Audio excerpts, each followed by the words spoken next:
मंदिर के पुजारी हैं, तो आप कथा जो सुनते हैं वो आपस में डिस्कस करते हैं जी डेली। अच्छा स्वामी जी, मेरा 5 प्रश्न आपसे है। जी। हमको सब पता है कितने भाई बहन हमारे यहाँ बैठे हुए हैं, सब अपने अपने प्रश्नों के उत्तर लेने के लिए बैठे हुए हैं, तो हम सूक्ष्म रूप से पूछ रहे हैं और उत्तर आप चाहे 2 मिनट दो चाहे 5 मिनट दो, उसका उत्तर मैं सुनना चाहता हूँ। बोलिए। एक मेरा जो लास्ट वाला प्रश्न पहले बता दे रहा हूँ मैं। कई कथाकार हमारे पास गए, मैंने उनसे प्रश्न पूछा लेकिन उनको प्रश्न का उत्तर नहीं दे पाए जी। वो तो मैं लास्ट में पूछूंगा, पहले जो मेरा प्रश्न सुन लीजिए आप। पहला प्रश्न मेरा स्वामी जी है, गुरु जी है कि जीवात्मा और आत्मा में क्या अंतर है, मोक्ष किसका होता है? जीवात्मा और आत्मा दोनों पर्याय हैं। ठीक। लिखा है गोस्वामी तुलसीदास जी ने, ईश्वर अंश जीव अविनाशी। तो यहाँ गोस्वामी तुलसीदास जी ने आत्मा को जीव अविनाशी जीवात्मा कहा है। जीव और आत्मा ये दोनों एक ही हैं, दो नहीं हैं, पर्यायवाची हैं। चाहे जीव कह लीजिए चाहे जीवात्मा कह लीजिए। ठीक जी। मोक्ष किसका होता है? मोक्ष जो होता है, मोक्ष का अधिकारी है मन। माया मरी न मन मरा, मर मर गया शरीर, आशा तृष्णा ना मरी, कह गए दास कबीर। तो जो हमारा मन है वही मोक्ष का अधिकारी है, क्योंकि आत्मा तो मोक्ष से और जन्म मृत्यु सबसे परे है। तो जो मन है, कहते हैं ना सब मर गया, शरीर बूढ़ा हो गया, मन बुढ़ा नहीं हुआ। ठीक। तो मन को ही सारा सुख दुख मिलना है। ठीक। स्वामी, दूसरा प्रश्न मेरा है, मरने के बाद अपने कर्मानुसार, जैसा आप बता चुके हैं, जीव अन्य योनियों में चला जाता है। ठीक है। तो मेरे फिर पितर कैसे होते हैं? पितर ऐसे होते हैं कि जब हमारे पिता के पिता जो भी आज धरती पर नहीं है, वो जब यहाँ से मरकर जाते हैं तो सीधा पहले पितृलोक जाते हैं। वहाँ जाने के बाद, जैसे हमने बताया, 13 होने के बाद यमराज जी निर्णय लेते हैं कि अब आप पाप या पुण्य के अनुसार अब कहाँ जाएंगे, स्वर्ग जाएंगे, नरक जाएंगे या अन्य तमाम योनियों में जाएंगे। तो कुछ लोग तो अपने कर्मों के बस किसी भी योनि में चले गए। माना कि हमारे दादाजी परदादा जो भी हैं, कोई शेर बन गया, शेर कर्मों के अनुसार। अब हमने उनके नाम से यहाँ पिंडदान दिया, गया जी में तर्पण किया, जहाँ भी किया, तो हुआ क्या, वो शेर की योनि में जहाँ है, यदि उन्हें कोई कष्ट है, भूखे मर रहे हैं या कोई कष्ट तकलीफ है, तो ये पिंडदान का पुण्य उनको उस योनि में प्राप्त होगा जहाँ वो है। किसी भी योनि, बंदर से लेकर चींटी से लेकर हाथी तक जहाँ है वो उन्हें, यदि वो मनुष्य बने हैं तो मनुष्य की योनि में उनको प्राप्त हो जाएगा, जहाँ है वहाँ मिलेगा। ठीक है। परंतु कुछ लोग ऐसे होते हैं, ट्रेन लेट होने से हमें स्टेशनों में एक वेटिंग रूम बनाया जाता है, वेटिंग हॉल बनाया जाता है, जहाँ ट्रेन लेट हो गई तो आप वेट कर सकते हैं। उसी प्रकार किसी व्यक्ति, हमारे पिता के पिता, किसी के पाप पुण्य का कोई निर्णय किसी कारण ना हो पाए तो वो पितृलोक में होते हैं, और हम यहाँ से यदि उनके लिए कुछ करते हैं तो उनका उद्धार हो जाता है। जैसे कुछ दिनों के लिए ईश्वर ने ये विधान भी रखा है, नचिकेता को ये बात यमराज जी ने बताई है। नचिकेता के संवाद में ये सब कुछ स्पष्ट है कि हमारे जाने के बाद ये जरूरी नहीं है कि मरने के तुरंत बाद हमारा पुनर्जन्म हो जाएगा, कहीं भी जरूरी नहीं है। हो सकता है 2 साल तक ना हो सकता है 10 साल तक ना हो, और हो सकता है 100 साल तक हम वेटिंग रूम में इंतजार करें अपने नंबर का। तो उन दिनों यदि हमारे पुत्र कोई तर्पण पिंड दान करता है तो वो हमें प्लस होके, जैसे बच्चे को 33 नंबर में पास होना है, परंतु 31 नंबर आए हैं तो मास्टर जी अपनी तरफ से 2 नंबर दे देते हैं और ग्रेस लगा के पास कर देते हैं। उसी तरह मेरा जरा सा कोई पुण्य रह गया तो उस पुण्य के कारण मुझे वेटिंग रूम में डाल दिया जाएगा कि आपके बच्चे यदि आपके लिए कोई पुण्य करते हैं तो वो पुण्य मिला के फिर आपका मोक्ष या स्वर्ग की प्राप्ति करा दी जाएगी। तो उस इंतजार में हम पितृलोक में रहते हैं। हम बच्चों को कहते हैं पुण्य करो, हमारे नाम से कुछ करो, जब नहीं करते तो वही पितृ फिर नाराज होके उन पर फिर गलत प्रभाव छोड़ने लगते हैं, उसी को पितृ दोष कहते हैं। अगर कोई वेटिंग लिस्ट में ना हुआ हो तो फिर बता चुका मैं कि वो शेर बन गया होगा तो उसको तो रूप में प्राप्त हो जाएगा वो। तो उसके निमित्त भाव कथा सुनने से क्या फल मिलेगा? फिर किसको? भागवत कथा जो पोथी बैठा सुनते हैं वो क्या फल मिलेगा? आपने देखिए होता क्या है कि आपका कोई अपना आदमी अमेरिका में है और आपने उसके खाते में पैसे डाल दिए तो उसके खाते में तुरंत पहुंच गया कि नहीं? अब वो उस पैसे से शराब पी ले या दूध पी ले या रोटी खा ले या मांस खा ले, आपने तो पैसे भेज दिए, अब वो उसका उपयोग अपने ढंग से करेगा। उसी प्रकार हमने तो पुण्य कर दिया अपने पूर्वजों के लिए, अब वो शेर बने हैं तो उनको मांस मिल जाएगा, गाय बने हैं तो चारा मिल जाएगा, इंसान बने हैं तो 56 भोग मिल जाएगा। ठीक।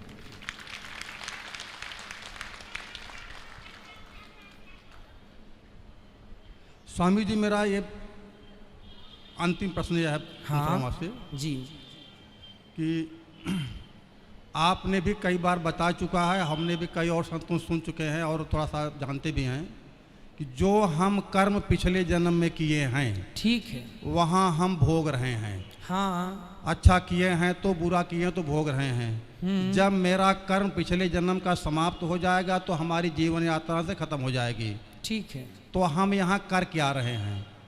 ये प्रश्न मेरा है। हाँ हाँ, आपका प्रश्न बहुत उचित है। ये मैं कर क्या रहा हूँ? हम मारा जा रहा हूँ तो फिर जब मारा गया, दशरथ जी को ऐसा कर मिला तो फिर एकदम कर मिला, तो हम यहाँ पर कर क्या रहे हैं? ये प्रश्न मेरा है।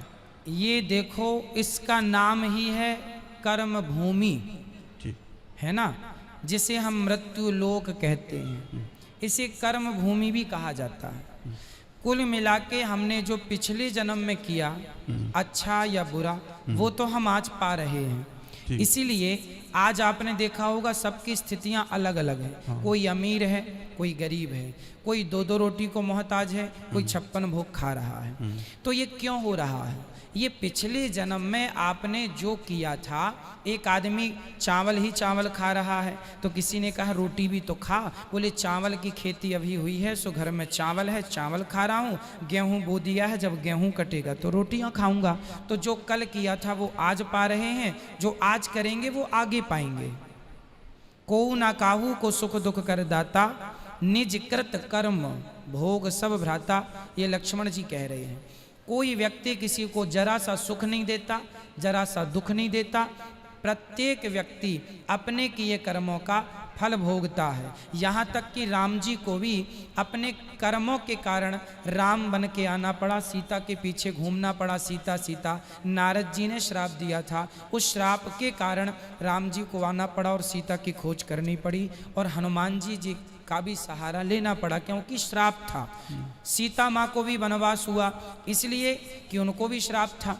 एक तोती ने श्राप दिया, पद्म पुराण में कथा है कि सीता जी ने एक तोती को पिंजरे में बंद कर लिया तो तोती तड़प तड़प के मर गई, चूंकि वो गर्भवती थी। कहा था छोड़ दो, सीता जी ने कहा तुम अच्छी कथा सुनाती हो, सुनाती रहो। तड़प तड़प के मर गई। तोते ने श्राप दे दिया, बद्दुआएं कि जाओ, जैसे हमारी पत्नी को गर्भ अवस्था में आपने हमसे दूर किया, जब आप गर्भवती होंगी तो आपके पति दूर कर देंगे। ये घटना पद्म पुराण में लिखी है। तो सीता जी को भी कर्मों का फल भोगना पड़ा, जो पिछला किया था आज मिल गया। तो कुछ कर्म ऐसे होते हैं जो आज के आज ही हमें मिल जाते हैं हाथों हाथ, कुछ पिछले जन्म का आज, आज का कल।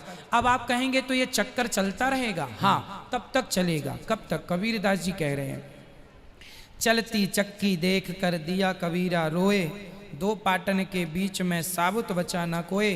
पुनरपि, आद्य शंकराचार्य जी कह रहे हैं, पुनरपि जननम पुनरपि मरणम पुनरपि जननी जठरे शयनम। ये जन्म मृत्यु चल रहा, सब पिस रहे हैं। बोले कैसे बचेगा? बोले भज गोविंदम गोविंदम भज मूढ़ मते। यदि कोई भगवान की शरण में चला गया तो वो जन्म और मृत्यु के चक्कर से बच जाएगा। इसीलिए कथाएं, कीर्तन, भगवान की शरणागति। जब कबीरदास जी रोने लगे, चलती चक्की देखकर दिया कबीरा रोए, रोने लगे, तो उनके पुत्र ने पूछा, कमाल, कबीरदास जी के पुत्र का नाम था कमाल, पिताजी आप क्यों रो रहे हैं? पिता ने कहा बेटा सब लोग जन्म लेके मर रहे हैं, सब अपना भोग भोग रहे हैं, कैसे इनका उद्धार होगा। तब कमाल ने कहा चलती चक्की चलने दे, पिस पिस आटा होए, कीले माही जो रहे, बाल न बांका होए। वो चक्की में कील होती है ना बीच में, उस एक में पहिया दूसरा फंसा रहता है, उस एक के पास जो गेहूं चला जाता है, कितना भी चले चक्की वो दाना नहीं पिसता जो एक के पास होता है। उसी प्रकार जो एक परमात्मा की शरण में रहेगा वो जन्म मृत्यु के चक्कर से छूट जाएगा, सदा भगवान के धाम को चला जाएगा। स्वामी जी संतुष्टि हमको नहीं हुई, हम कर क्या रहे हैं। आपने सीता जी का उदाहरण दे दिया, ठीक है। सीता जी ने ऐसा गलत काम किया, उनको भोगना पड़ा, ठीक है। गलत काम किया उनको भोगना पड़ा, ठीक है। हम जो है आप यहाँ थोड़ा बुरा मत हम मानना, कर क्या रहे हैं, हम अपने पिछले जन्म के कर्मों को भोग रहे हैं। हाँ भोग रहे। हाँ तो फिर मैं कर क्या रहा हूँ, भोग रहे हैं, भोग तो रहे हैं। अब अच्छा जो आज करेंगे वो आगे आपको मिल जाएगा, बुरा करेंगे वो भी आगे मिलेगा। और यदि समर्पण भगवान के चरणों में अपना पाप पुण्य, प्रभु मैं आपका हूँ, मैं आपको कभी भूलूं नहीं, यदि अपने आप को उठा के भगवान के चरणों में समर्पित कर देंगे तो पाप पुण्य दोनों से बच के मोक्ष की प्राप्ति हो जाएगी, भगवत धाम मिलेगा। ये सार तत्व है। आप कह रहे हैं प्रेजेंट में हम, वर्तमान में हम क्या भोग रहे हैं, क्या कर रहे हैं, क्या कर रहे हैं। मैं क्या कर रहा हूँ, मैं प्रेजेंट में क्या कर रहा हूँ, आप प्रेजेंट में क्या कर रहे हैं। आप और हमने अपने कर्मों का ये फल भोग रहे हैं। आपके कर्मों में वृंदावन का दाना पानी लिखा था तो आप यहाँ आ गए अपना खाने पीने के। ये मेरे पिछले जन्म का संस्कार था। नहीं, हाँ।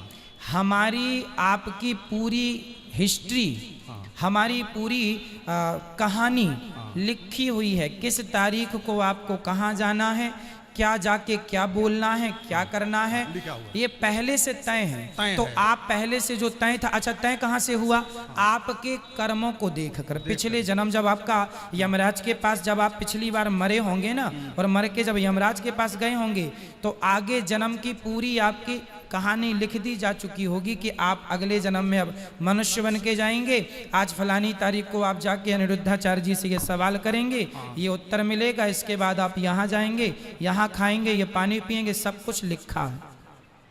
क्यों लिखा है, क्योंकि पिछले जन्म के हिसाब से आपका ये लिखा गया है ना। अब यदि समर्पण कर दोगे भगवान में तो ये सब कुछ डिलीट हो जाएगा, मोक्ष की प्राप्ति हो जाएगी, जन्म मृत्यु से खत्म।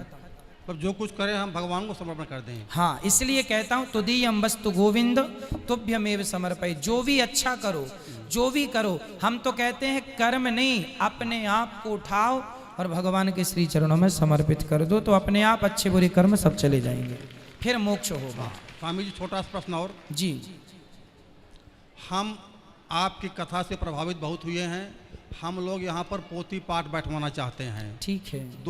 दो सदस्य आए हुए हैं। अब थोड़ा सा मेरा कुछ अटपटा प्रश्न ये है कि हम जब ब्राह्मणों को बुलाते हैं तो पहले उनको चेकिंग करते हैं। ठीक है। ये मंत्र को उच्चारण कर सुनाओ हमको। हाँ। ब्राह्मण को, कुछ को, मैं किसी की निंदा नहीं कर रहा हूँ, कुछ लोग अशुद्ध मंत्र बोलते हैं। ठीक है। तो ऐसे हम आपकी फेस पर पोथी पाठ बैठाने के लिए आया हुआ हूँ। ठीक है। हम बैठा रहे हैं आपके फेस पर। ठीक है। अब आपके जो ब्राह्मण हैं वो कैसे करते हैं ना जी, यहाँ सुनिए, मैं आपकी बात रोक रहा हूँ। हाँ। यहाँ पर क्षमा कीजिएगा, यहाँ पर जितने ब्राह्मण पोथी पाठ करते हैं पहले उन ब्राह्मणों का यहाँ विद्वान ब्राह्मणों के द्वारा पूरा टेस्ट होता है। हाँ, पूरा। आप यहाँ देखेंगे कथा होने के 3 दिन पहले से ब्राह्मणों का परीक्षण चालू होता है। सभी ब्राह्मणों से संध्या पूछी जाती है, संकल्प पूछा जाता है और भागवत जी पूछी जाती है, ये वाला श्लोक सुनाइए, ये वाला पूरा शुरू से अंत तक कोई भी पन्ना खोल के दिया जा सकता, कोई भी श्लोक। पर ब्राह्मण जितने यहाँ बैठे हैं आप भी आ जाइएगा, और यहाँ 200-300 जो भी ब्राह्मण बैठे हैं आप किसी को भी खड़ा कर लीजिएगा, वो बिल्कुल धारा प्रवाह पाठ करने वाले हैं तो ही यहाँ बैठते हैं। यहाँ 1000 ब्राह्मण आते हैं नाम लिखाने, उन 1000 में केवल 200-250 ब्राह्मणों का नाम लिखा जाता है, क्योंकि बाकी लोग उस योग्य नहीं होते। जो योग्य हैं, जो पढ़ सकते हैं, जो कर सकते हैं, आप लोग विश्वास करते हैं इस फेस पर, तो ये हमारी परम जिम्मेदारी है कि हम आप लोगों का विशेष ध्यान रखें और आपकी भावनाओं को ठेस ना लगे, इसका पूरा ख्याल रखते हैं। एक छोटा सा प्रश्न आपके पक्ष में है जी। ये पक्ष है कि देखो, हर व्यक्ति एक समान नहीं होता है, हर समाज एक समान नहीं होता है। जी हम इसलिए कह रहे हैं, आपने कई बार कहा जब कोई हमारी गलती हो तो आप लोग बता दिया करो। जी तो ये गलती हम लोग डिस्कस किए हैं, जो आपकी थोड़ी सी क्या है, जो मेरे मन भावना है। जी आप फिल्मी वालों की बड़ी शिकायत करते हैं। ठीक है। फिल्मी वालों में भी कुछ ऐसे होंगे जो तमाम दान धर्म करते होंगे, कुछ ऐसे भी होंगे जो कि जो है पुण्य कार्य करते होंगे, लेकिन किसी एक व्यक्ति का नाम पूरे समाज का आप नाम लेते हैं, ये कैसा है? ये हमको उत्तर मत दो, वो समझना अपने आत्मा से आप। ठीक है। दूसरा प्रश्न मेरा ये है, जी देखो हमारे मान लो पिताजी हैं, शराब पी रहे हैं या निकृष्ट कर्म कर रहे हैं, अगर वो बीमार होते हैं तो मैं उनका इलाज कराऊंगा। ठीक लेकिन है। कई बार ये कह चुके हो कि ऐसे जो हैं उनको डंपर में भरो, हरिद्वार में डाल दीजिए।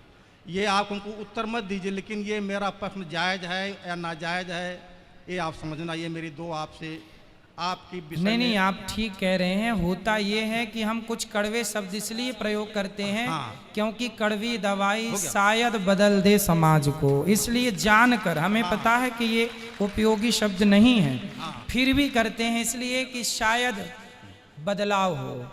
शायद हथौड़ा जोर से इसलिए मारा जाता है कि पत्थर टूट जाए। उसी प्रकार कि थोड़ी तो शर्म लगे लोगों को कि ना पिए भाई, थोड़ी तो लगे कि हाँ हमें बदलना चाहिए, हमें सुधरना चाहिए, इसलिए ना चाह करके भी हम कड़वे शब्दों का प्रयोग करते हैं। पर आपने याद दिलाया, उसके लिए धन्यवाद आपका। मैं पूरी कोशिश करूंगा सुधारने ये की। मन भावना आई थी मेरे। बिल्कुल बिल्कुल, खुश रहिए खुश रहिए। अच्छा लगा आपसे बात करके, धन्यवाद आपका।